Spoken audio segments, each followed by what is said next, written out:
Okay. All right, I'm doing a demonstration on how to create a basic coil pot. As you can see, we have a variety of different coil pots. They are all created in similar ways, and basically rolling a coil is just rolling a rope of clay and layering it. And that's the basis of creating a coil pot. So to begin with, how to create a coil. You want to have soft plastic clay, and best size coil is about a chunk about that big. First thing you want to do is to squish it into a log, and then you should probably stand for this process. Standing gives you the ability to do more rotations on the clay, and when I'm rolling, I am rolling from my palm to my finger. As you can see, that's where my hand is wet. You don't need to roll really long coils, but in order to make a coil pot that you're not going to have a lot of structural difficulties with, you want to create coil that's about this long. About 18 inches is good, because if you are creating a pot that's got a circumference about this big, it's a nice size to work with, and that's about as thick as a fat thumb. Anything smaller, this would be an example of a coil that you would not want to use.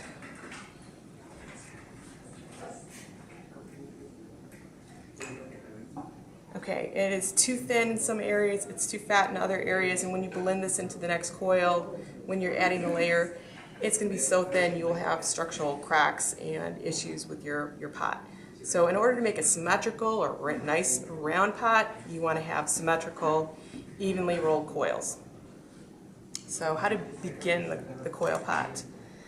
What you do, and this is probably the easiest method, is to just, and I call this cinnamon roll your base into a spiral. And then I usually stop quite a bit smaller than I think I need to. And I'm going to smush that clay in on both sides. And now I know I've misshapen my coil, but what I'm going to do now is I'm going to kind of patty cake it. And I'm going to press down, and I'm going to compress this base. The compression is a really important part of this, because coil pots that aren't compressed get S-shaped cracks in the bottom. So I don't know if you can see this, but these little tiny sort of elongated S's happen in the bottom of coil pots that have not been compressed. So in order to avoid that, press down, you're compressing those clay particles, and then what I do is I just trim my edges to get myself back into a circle. Go smaller than you think you need to, because when you start adding the weight of the coils onto your piece, your base, especially for beginners, starts to spread out. So go thinner than you really need to. So now we've got our base. Put my first coil onto my base. So you get a coil that's roughly the circumference, and if you want to make a really nice join, you just cut it at an angle. And you'll notice I am not going to slip and score this together, but I am going to blend this first coil into the base. And I'm not smoothing it out right now, and I'm not blending the outside. I'm just going to stop right there. I'm going to roll myself another coil and add to that.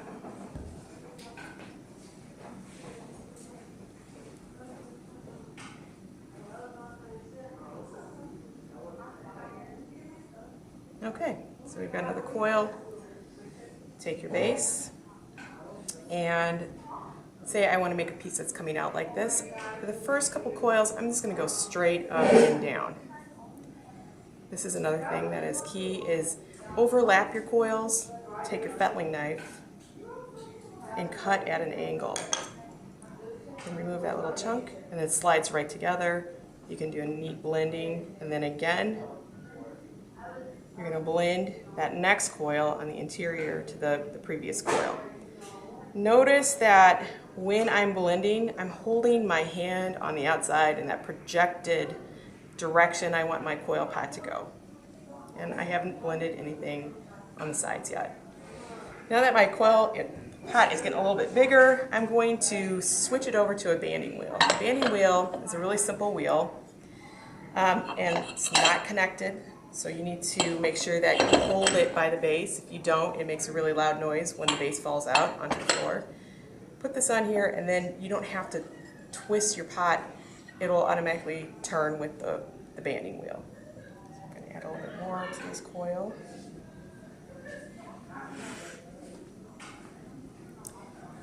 If you are feeling really frustrated because your coils are not perfect, don't worry about it too much.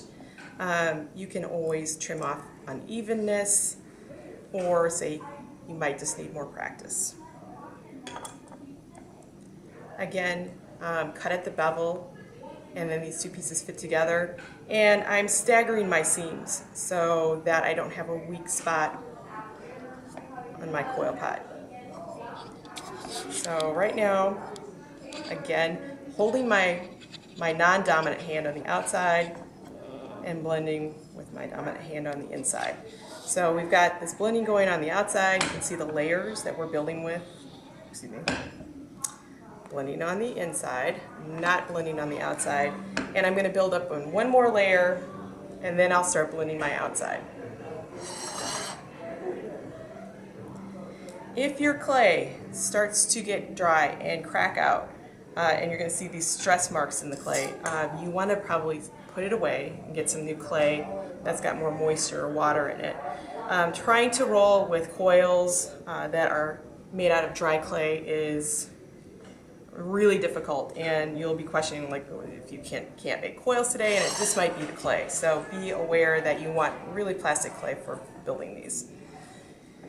Here's my seam, and so I'm going to make sure that when I put my next coil on, that I'm making sure that I don't make my seam on that same one. Cut at an angle, take out the piece, put the piece back together, and again, blending on the inside first.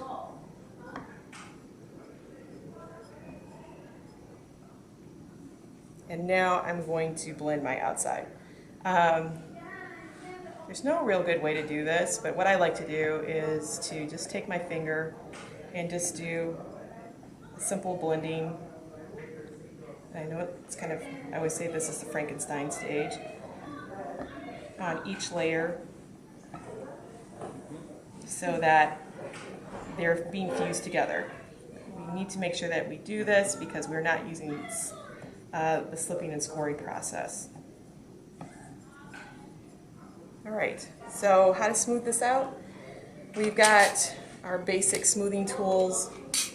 This is a credit card, and usually I like to use this with slabs, but this is a really great one to try to reinforce the curve of your piece. It's bendable. If you put your thumb like this and bend, and then you blend against your hand on the inside, and then you are working those coils in even more and smoothing out your pot as you go.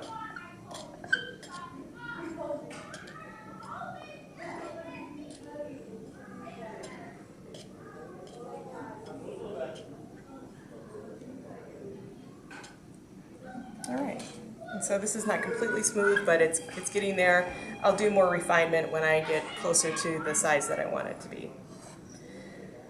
One of the questions that a lot of students have is, how do you change direction in your coil pot?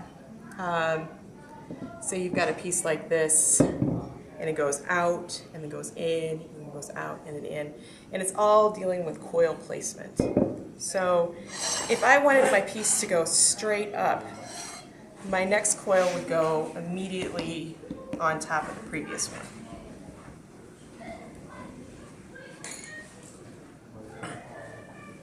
So if I added this coil, it would go straight on top. If I wanted my coil to go out further, or my coil pot to go out further, I would add that coil, not dramatically, but a little bit on that outside edge.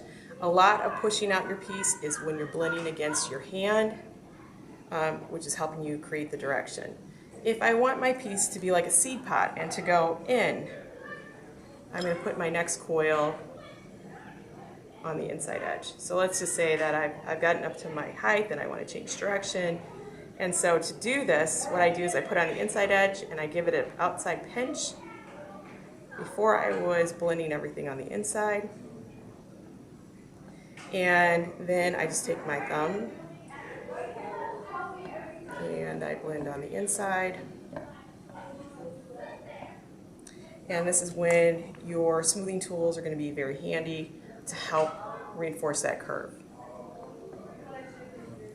So I'm holding my hand on the inside and I am blending and pushing in at the same time. So you can see now our curve is going the other direction.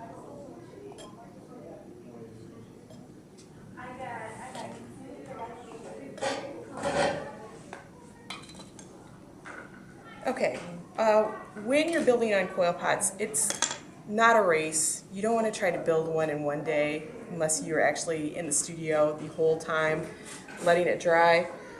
Students tend to forget this and they try to build as quickly as they can, and then what happens is because of the moisture content in the clay, the pot starts to flop and get out of control. So the smart thing to do when you're doing coiling is to build and then you let your pot rest and let it dry in certain ways where you're exposing some areas, so let it get strength support, but yet sealing up other areas so that you can continue to add on to it the next day. So I'll grab a plastic bag and I'll show you how that's done.